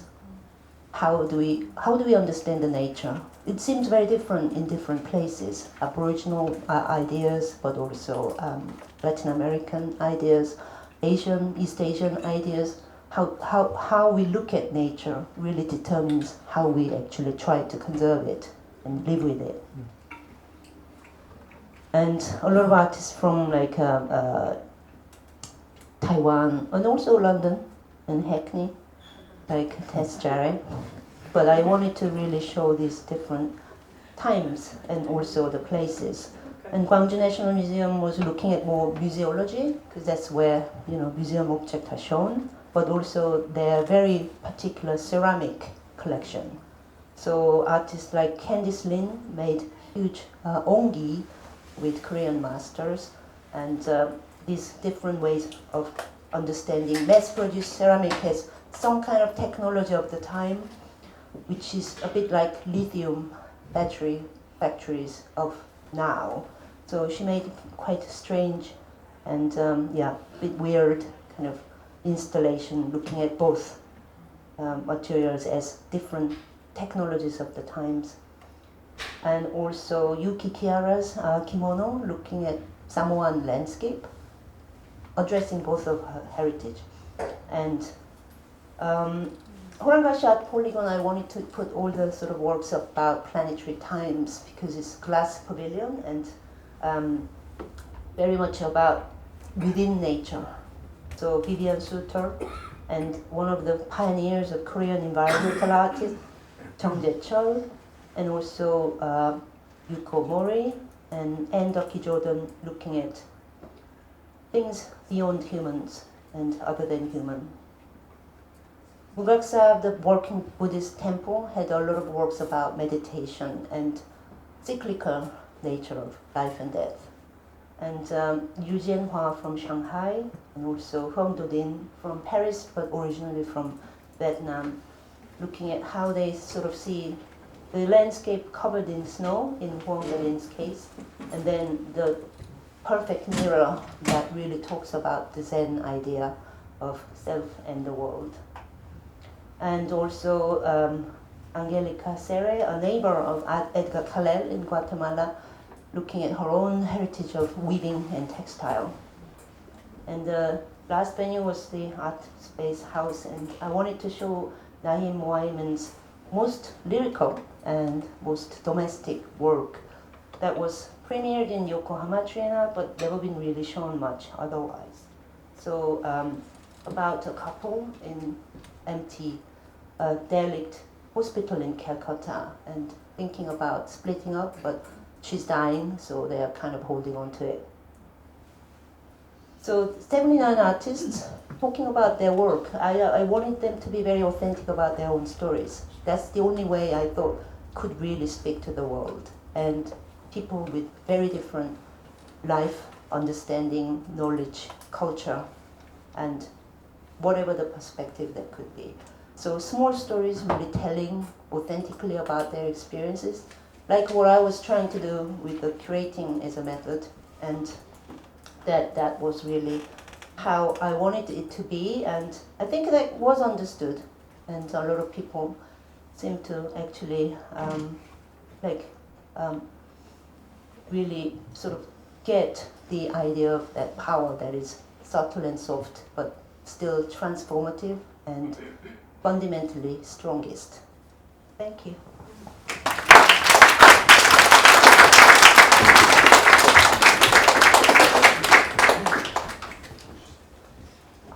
Thank you so much, Sue. That's so beautiful, and I love these themes that you've already started bringing out of being sort of embodied and speaking from a particular place, worlding from multiple perspectives all at once, and this idea of soft and weak, like water, which is a sort of epistemology, a way of thinking, an ontology as well, coming from Asia. I'm just going to speak while John is looking for his slides, and then I will stop because we are running out of time. I'd like to bring out this question of the relationship between worlding, reworlding, and the decolonial at the end when we are wrapping all of these threads together. But I will let John and Eugene speak first. I love the idea that you brought out of hope in solidarity from different contexts and different times, right? So that we're not fixating on the idea of Gwangju and the Gwangju Biennial, and the Gwangju Uprising as a sort of fetishistic moment, but as the way it opens up into a window of the world. All right, now John. Thank you, and it's great to hear everyone's presentation so far. So I am going to be speaking very briefly about the Lahore Biennale, the upcoming edition, which is scheduled to open next February. And it's as with Rachel's talk, it's about a project which is not yet there, and so there's not going to be a presentation of the works or the artists really. What I'm going to do is talk a little about the Biennale itself as a kind of, and its history and the present parameters of the brief, as it were, for me as the curator of this project. So for those of you who are not familiar with it, the Lahore Biennale is a relatively recent biennial exhibition project. The foundation, the Lahore Biennale Foundation, was founded in 2014, and the first edition took place in 2018. and the second edition in 2020. The 2020 edition was curated by Hura Kasimi from the Rachael Rakes Foundation. And over the course of its 2 editions so far, it's featured over 130 artists. You see some of them on the screen, so some of whom are in the room.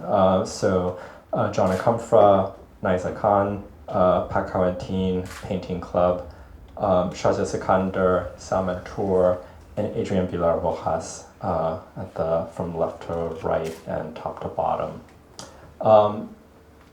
And unlike the Gwangju Biennale, and unlike some other biennales, it's one which is not in any specific location, or there's no custom built or custom designated location for the biennale. It takes place within the city itself at various locations, and so you can see here a map of the first edition in 2018, which was in 7 locations across the city.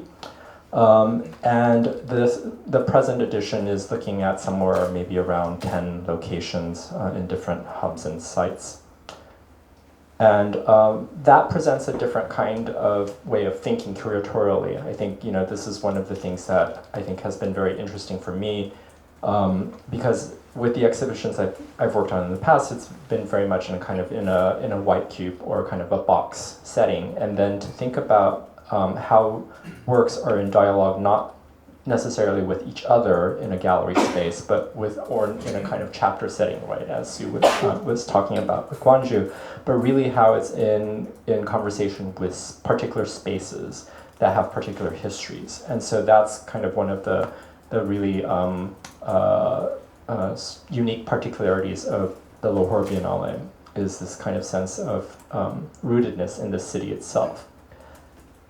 And within this particular edition of the Biennale, that becomes a kind of really interesting kind of task, because the overall theme of the Biennale has to do with ecologies and sustainable futures.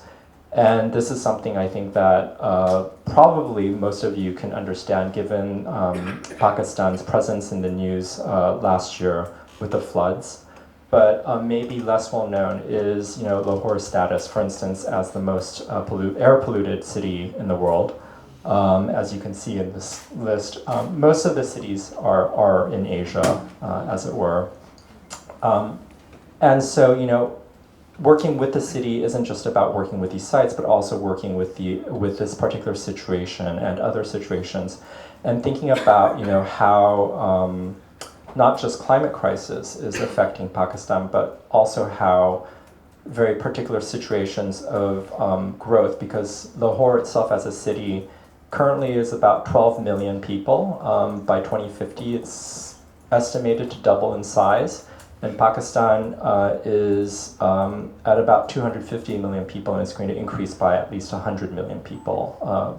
So it's still a growing country, and I think how that population is going to be accommodated within the country in the different cities is a huge challenge, right? And so how a Biennale can address all of this is one of the things that I think is at hand.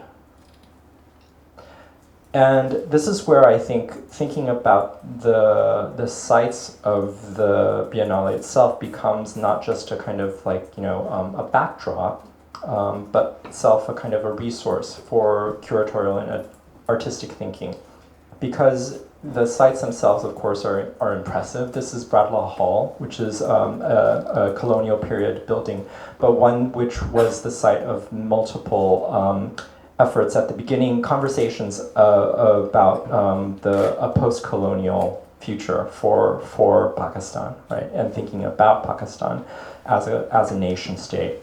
And here you see Zarina Binji's project with a statue of Queen Victoria on the screen there, and you can see the dilapidated state of the building. It's in 2020 anyway. It's currently being renovated, actually.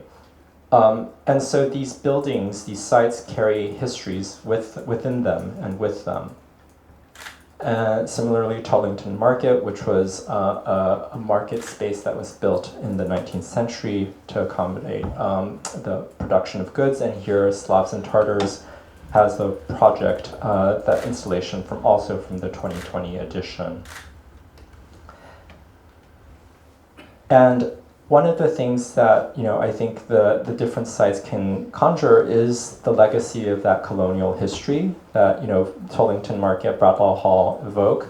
And one of the things that, and I think this is very germane, because one of the things about Lahore's particular predicament is not just a city with the most polluted air, it's also a city that has the river Ravi running through it, which sometimes is designated as the most polluted river in the world.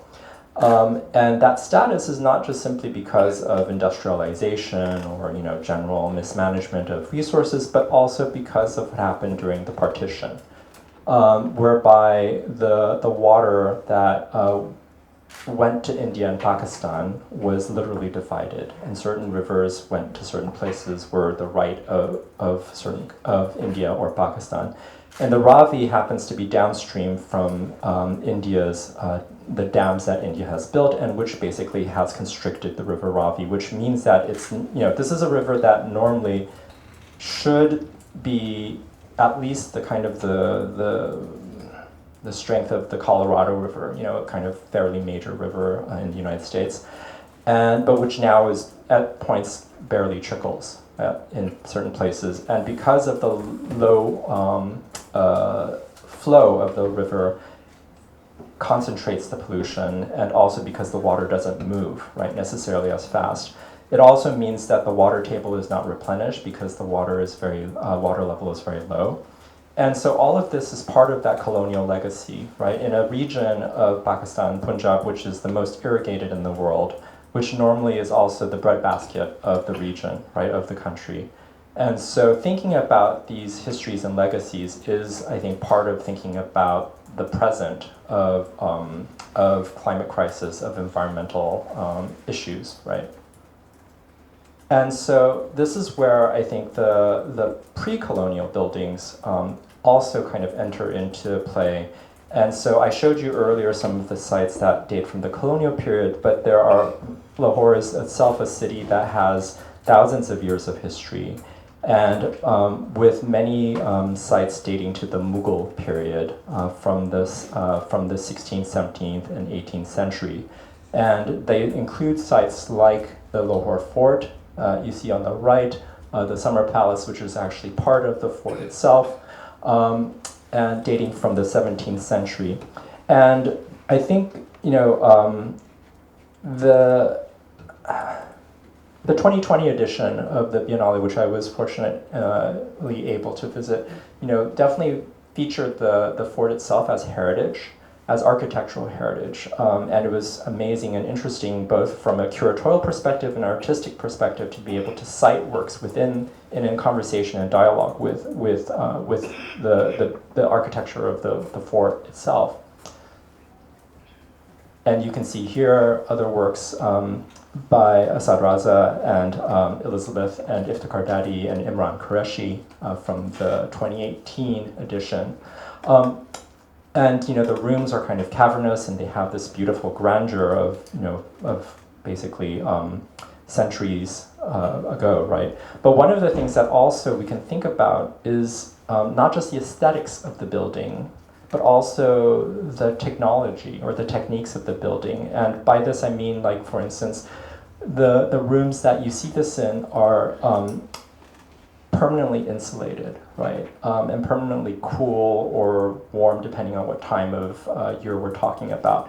And it's not accidental that it was that way. They were designed very kind of keenly and very cleverly that way through what we can think of as passive technologies, which involve zero energy consumption. It's really about the architectural design, It's about kind of, I think, ancestral voices and knowledge that had been developed over the centuries, and thinking about how to keep cool in the very, very hot summer. We're talking about 45-degree summers, and how to stay warm when it's cold, And so this is something that I think people tend to overlook when we're thinking about, like cultural heritage. It just is something about, about beauty. But it's actually not just about beauty, it's also about these forms of knowledge which is now not necessarily thought of as science or technology, is relegated to history or something else, right? But I think that there's something to these buildings that they can teach us about this. This is Shahi Hammam, which is one of the hammams which were built during the Mughal period with Aisha Khalid's work, which was turned into a schoolhouse by the British in the 19th century for God knows what reason. And then Shalimar Gardens, which is, of course, one of the jewels of Lahore. Again, a 17th century Mughal construction, and very much prized for its, embodiment of Mughal garden design and geometry. But one of the things I think that is also very, very relevant for us, for our purposes, is the fact that this was a garden that was designed with gravity-fed water, right? And so the water was coursing through this, and the fountains rose apparently, 10 feet high, right? Purely through gravity-driven flow, right? And so the water techniques, the hydrology of this was something which I think, present-day Pakistan actually has not been able to reconstruct. And so there's something very sophisticated and complicated about this design that I think can also be resurrected or thought of in what we are thinking about today in reworlding, right? Yes. Oh, sorry. And so I think, rather than just thinking about this discursively, I also want to think about this in terms of embodied practices and ethos. And so what you see here are some of the pictures taken, so, kite maker, as well as the working with pigments and paint mediums.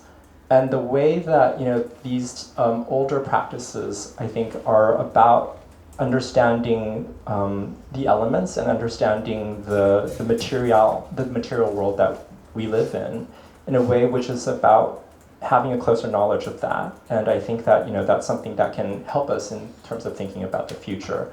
And what you see in the third slide is actually, the miniature class from the National College, miniature painting class from the National College of Arts, doing a field trip to the metro line.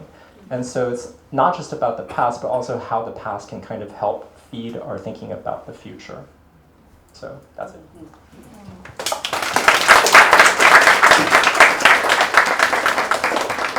I'm going to grab the time between slides again here just to point out a couple of threads that were already emerging between Sue and Jean's presentations. In particular, this question of planet justice and local epistemologies, this idea of ancestral voices and knowledge that's developed over the centuries. Just what Sue was saying about how planet justice would do with better and more diverse cosmologies, and also how John has been taking us through the ways in which the biennial is looking at these ancestral voices through hydrology and different types of local architectures that resist the colonial legacies that have created the current environmental crisis. All right, it's you. Good evening. Following Sukim's very elegant evisceration of Australian art, and from what you can tell, I am Australian.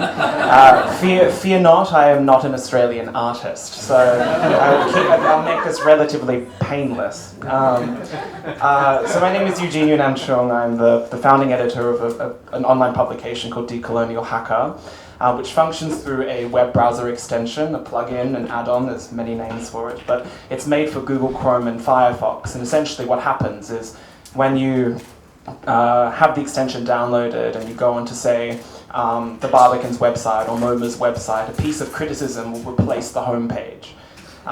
So, I mean, it sounds provocative, but it's an add-on. I'm not actually hacking into the script of the website.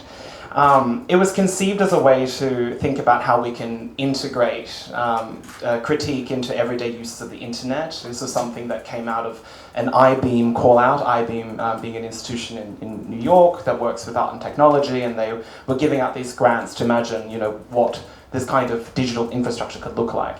was not successful there, but I did sort of begin thinking about, okay, what one can do to integrate this kind of critical thinking and a very kind of everyday thing that one can just put onto their browser. And so the add-on or the extension was kind of there. It was the infrastructure was already there, and I just needed to seize it.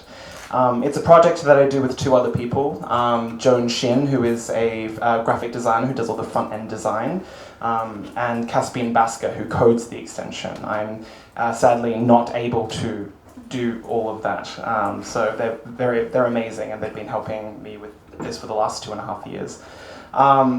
So this is an example of the hack on the Museum of Contemporary Art Australia's website.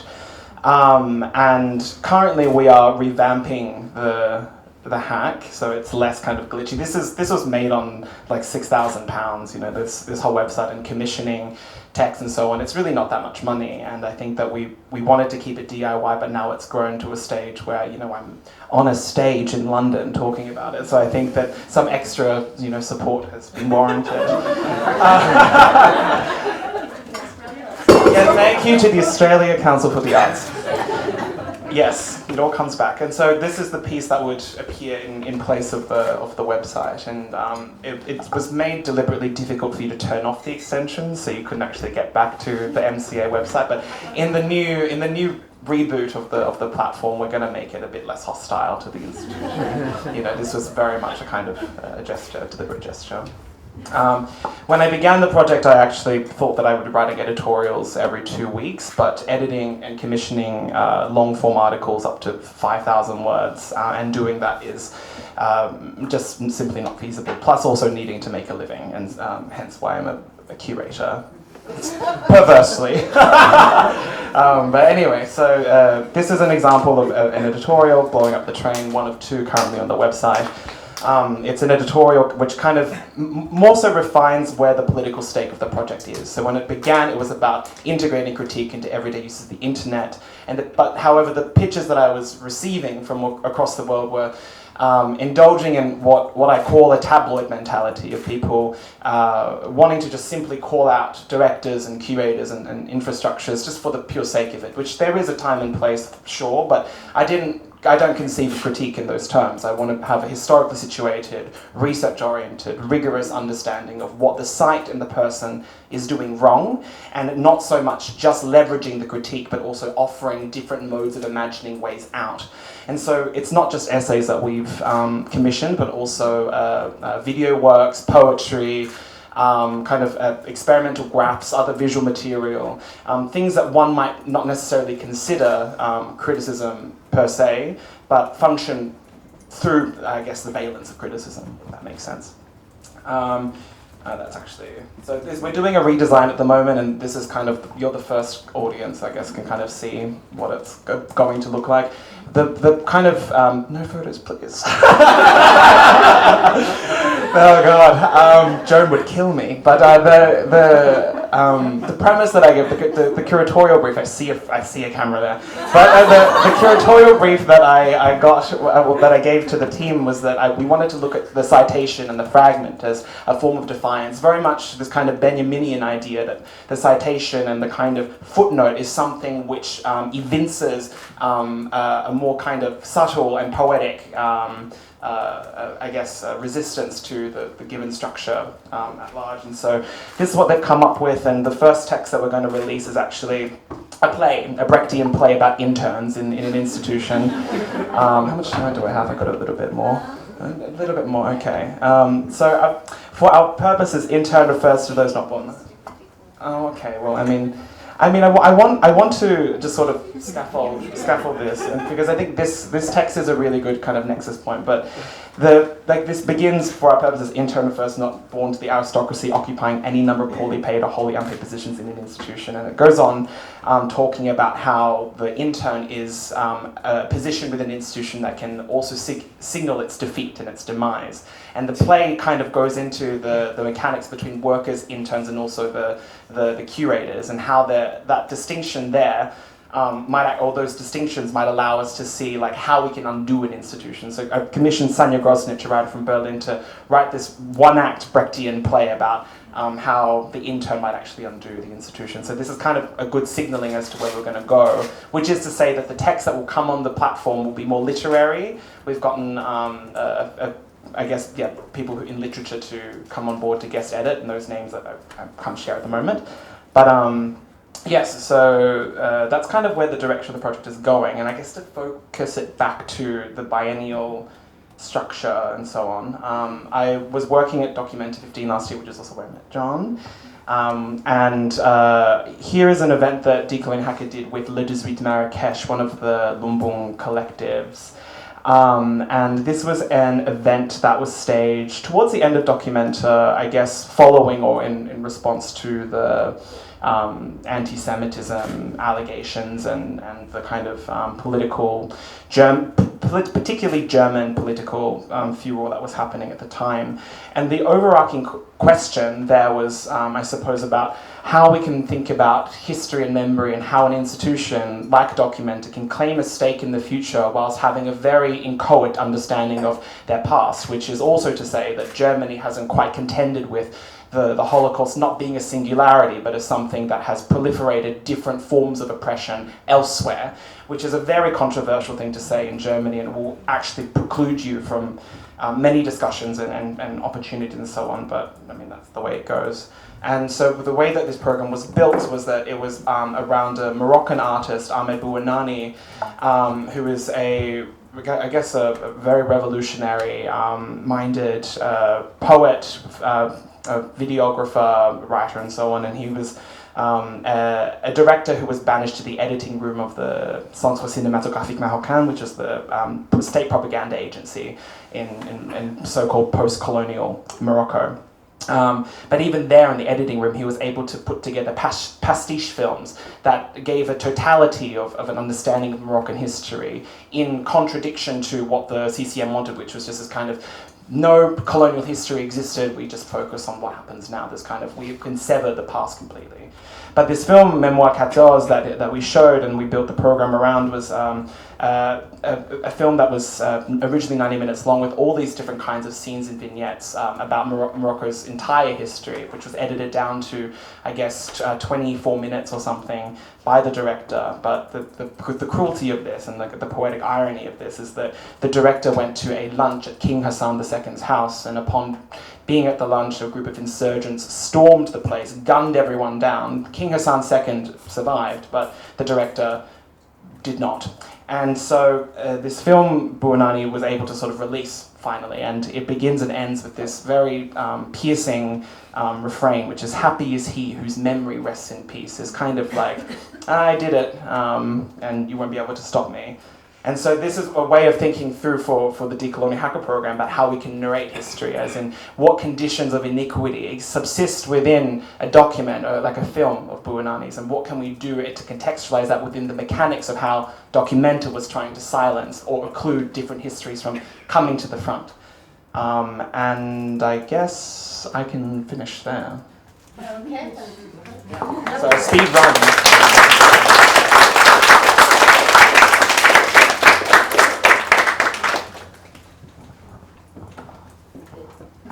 All right, so I'm going to try to pull together a couple of threads, and I'm going to ask a question to all of you. But in the meantime, I will ask you to cogitate in the audience and to think of perhaps some questions that you would like to ask the room and to all of our speakers here tonight. We don't have much time. So I think the way that I would like to pull some of these threads together from our first and our second panel is to focus on this idea of soft and weak like water. Is this the way the world ends, not with a bang, but a whimper? What kinds of ways can we imagine new worlds without having to think necessarily of confrontations that end in binaries? How can we imagine different ways of worlding and reworlding? And what is the relationship then between reworlding and the decolonial? So let me just take a step back here and define a few terms. The term worlding is something that is taken from Heidegger, who defined the term Welten in his Origins of the Work of Art as a kind of world making, for sure, but also as a temporal category. That worlding is a way of making worlds, but before you can world, and the work of art also worlds, makes worlds, the world is, which means that it is a temporal category. It is not just, it does not exist separate from the ways in which we constitute it. And the way that we're thinking about it is very much conditioned by how Gayatri Spivak thought about worlding, and she thought about worlding as both a potentially liberatory practice, but also framed it as a colonial practice, meaning that the practice of colonization worlded those who were colonized in a way that alienated them from themselves. So to think about reworlding is to both de-world, meaning to take that step of perhaps decolonization, and to reworld. And to reworld in these many, multiple different ways that don't necessarily have to end in a zero-sum game. And what does that mean for all of us? So I think I'm going to just take this opportunity to ask all of you to think about, how do you think about reworlding, and how are you thinking about decolonization?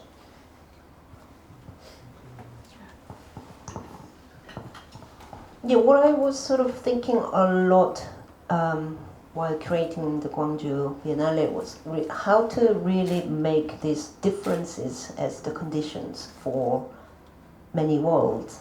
And this pluriverse, the idea of pluriverse and many worlds, I think again it was distinctively different from like this liberal pluralism, but again recognizing the differences and then starting from there, making the world that are many worlds with all the differences and all this sort of unrecognizable and not really understandable kind of values as well. And what I also realized was that the sort of process I was going through was questioning the modern and what modern really defines as that non-traditional and non-sort of third world and all kinds of things that were centralized into colonizing power of the time. So that particular historic moment of being the modern and what was before and what was after, what would be the after.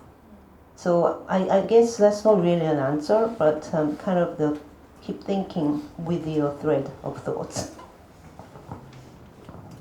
Yeah, so I think that maybe a subtext for what I was talking about has a lot to do with thinking about the legacies of whether we call it modernity or capitalism, or basically a mentality which is about the exploitation and consumption of natural resources and the endless availability of those resources. And I think we were reaching a moment when that's become patently not true, right?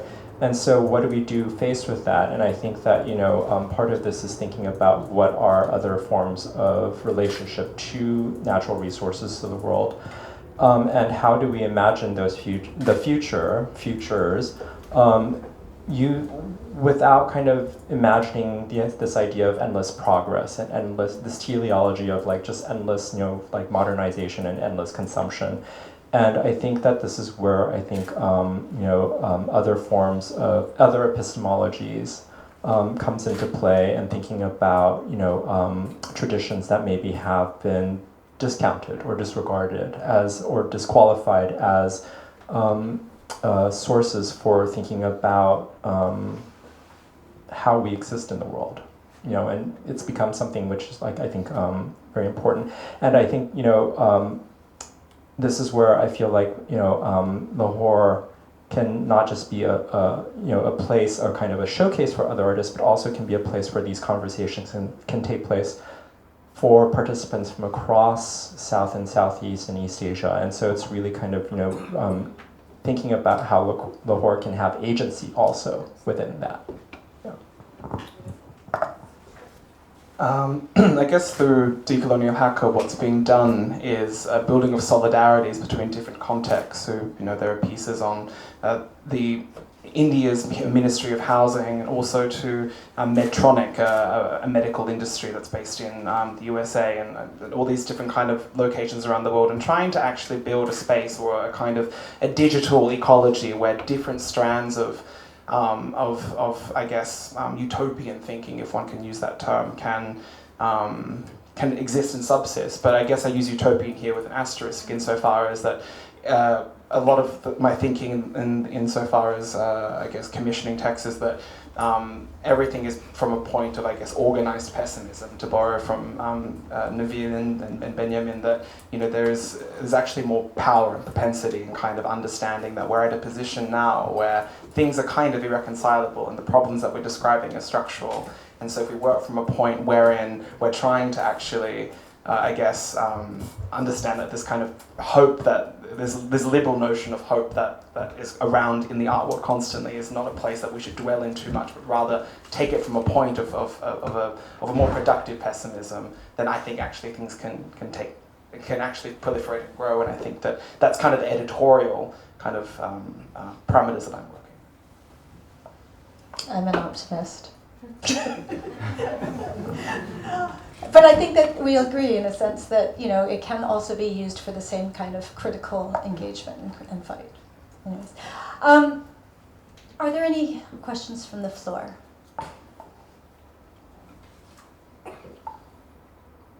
Why is water weak?